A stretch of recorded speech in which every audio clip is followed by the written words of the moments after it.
The DEA in Arizona fighting against a major drug cartel, ramping up arrests and prosecutions. Fox 10's Lauren Clark joins us live tonight with an exclusive look at how they're doubling down their efforts to prevent drugs from coming into the country through Arizona. Lauren.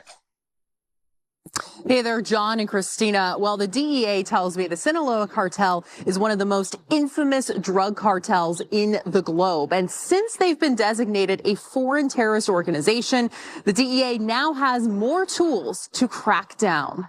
It did not begin with gunfire or flashing lights. It began with a delay. At 3:12 a.m. up under a moonless Arizona sky, an eastbound freight train approaching one of the largest rail hubs in the Southwest slowed unexpectedly. To the engineers in the cab, it felt routine. Signal delays happen every night, trains stop, cargo waits, but this pause was different. Within minutes, unmarked black vehicles began appearing from access roads surrounding the yard, engines stayed low, headlights off, men stepped out wearing winter jackets, body armor hidden underneath, faces calm and focused. By the time the train came to a full stop, the rail hub was already surrounded. At 3:40 a.m., federal agents quietly took control of the facility. Switch operators were escorted away from control panels, dispatch radios were disabled, train crews were ordered to remain inside their cabs or step down and wait. Overhead, helicopters hovered without searchlights, tracking movement from above. There were no sirens, no public alerts. To the outside world, it looked like a mechanical issue or routine maintenance. But inside the perimeter, every agent understood the truth. This was a national security operation. For nearly 2 years, analysts inside the DEA had been tracking a disturbing trend. Border seizures fluctuated, highway interdictions remained steady, yet overdose deaths were rising at an unprecedented pace, especially in cities far from the southern border, small towns in the Midwest, distribution corridors in the Northeast, places with no tunnels, no major trucking routes, and no clear explanation. Investigators called it the gap. Drugs were entering the country faster than models could predict, appearing in places that made no logistical sense.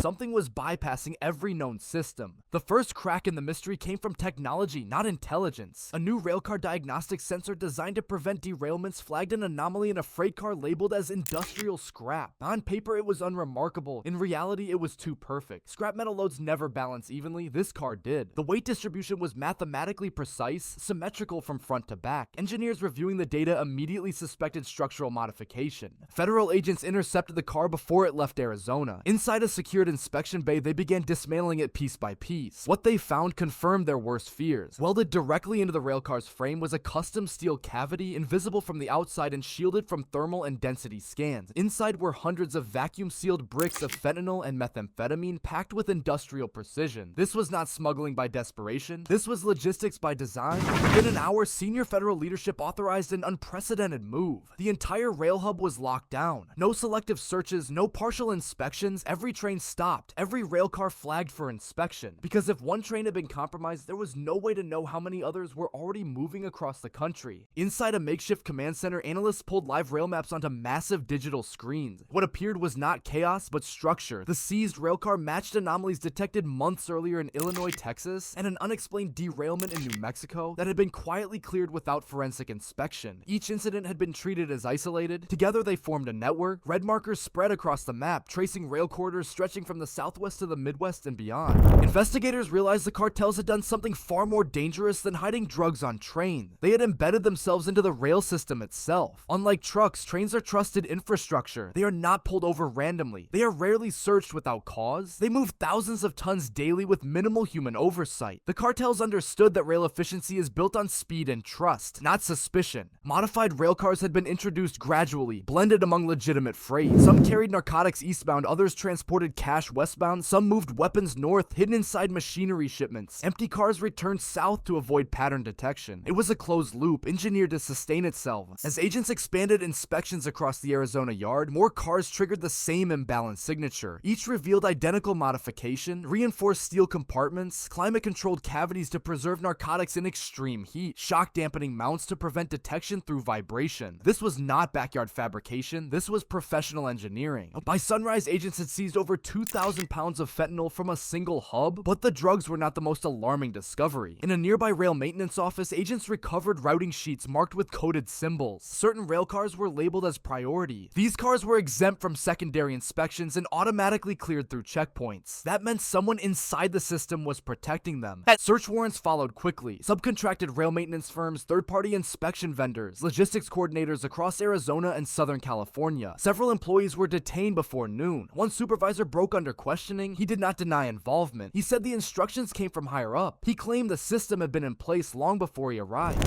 By late afternoon, federal officials confirmed a chilling reality. Multiple cartel organizations were using the same rail corridor. They were not competing. They were cooperating. Each paid for access. Each respected schedules. Each trusted the system. This was not chaos. It was coordination. Weapons seized later that day confirmed the network's full scope. Firearm components moved north through the rail system were ballistically linked to unsolved shootings in 3 states. The trains were not just delivering drugs, they were fueling violence. As the lockdown stretched into a second day, economic shockwaves spread rapidly. Manufacturing plants paused production, retail distribution centers scrambled, freight schedules collapsed nationwide, but federal leadership refused to reopen the hub. Reopening meant risk, and risk meant more bodies. By nightfall, the rail yard resembled a military installation. Floodlights illuminated rows of immobilized trains. Evidence teams cataloged weld-marked serial numbers and internal schematics. Prosecutors drafted indictments in real time. Early estimates suggested the network had moved close to $1 billion in narcotics through rail shipments alone, not including what had already passed undetected. During a closed briefing that night, a senior official delivered the sentence that changed everything. If they did this here, he said, they did it somewhere else. Emergency audits were ordered nationwide. Rail hubs in Texas, California, the Midwest, and the Northeast were flagged. New sensors were rushed into deployment. Inspection protocols rewritten overnight. The Arizona hub remained sealed. But the real story was no longer about one rail yard. It was about how quietly this had happened. No sirens, no shootouts, no warning signs, just steel rails carrying death in plain sight. And the question now haunting investigators is simple, terrifying, and unanswered. How many trains passed through before anyone noticed? As the Arizona rail hub remained locked down for a third straight day, the silence around the operation became louder than any press conference. No official numbers were released, no early victory statements were made. Behind closed doors, federal agencies understood the gravity of what they had uncovered. This was not a smuggling trick. It was a structural failure, a reminder that the most dangerous threats no longer sneak across borders. They ride inside the systems Americans trust the most. Internal briefings confirmed that several of the modified railcars seized in Arizona had already completed dozens of cross-country trips before detection. Each journey meant thousands of miles of uninterrupted access to cities, suburbs, and rural towns alike. Analysts mapped overdose spikes against rail delivery schedules and saw the pattern clearly. Entire regions had been flooded within days, not weeks. The speed was unprecedented. The rail network had given the cartel something highways never could: scale without friction. By the end of the week, quiet arrests began happening far from the rail yard. A logistics consultant in Phoenix, a maintenance contractor in Bakersfield, a rail compliance officer in Kansas City. None were cartel soldiers. They were professionals with clean records, mortgages, and resumes. People who had signed paperwork, approved inspections, and looked the other way. Some for money, others for convenience, a few simply because they were told not to ask questions. That was the most disturbing part. The system did not require widespread corruption. It required silence. Federal officials now admit that the rail system had become a blind spot. Oversight was fragmented, responsibility divided. No single agency owned the problem, which meant no one saw the full picture. The cartel exploited that gap perfectly. They didn't fight the system. They learned it, mapped it, and then lived inside it. As investigators prepare the next wave of indictments, one truth has become unavoidable. This operation was not stopped because the system worked. It was stopped because something finally broke. A sensor, a delay, a small irregularity that forced someone to look closer than usual. Without that, the trains would still be moving. And tonight, thousands of rail cars are still rolling across America. Most carry food, fuel, and goods that keep the country alive. But after Arizona, federal agents no longer assume that trust is enough. Every rail line is now a potential front line, and this is where the story does not end. It begins. Because if cartels can weaponize trains without anyone noticing for years, the question isn't whether it happened elsewhere. The question is how much is still moving right now. If you believe America's infrastructure must be protected as aggressively as its borders, share this video, subscribe for the next investigation already unfolding behind the scenes. Stay informed, stay alert, because the most dangerous threats are the ones that arrive on schedule.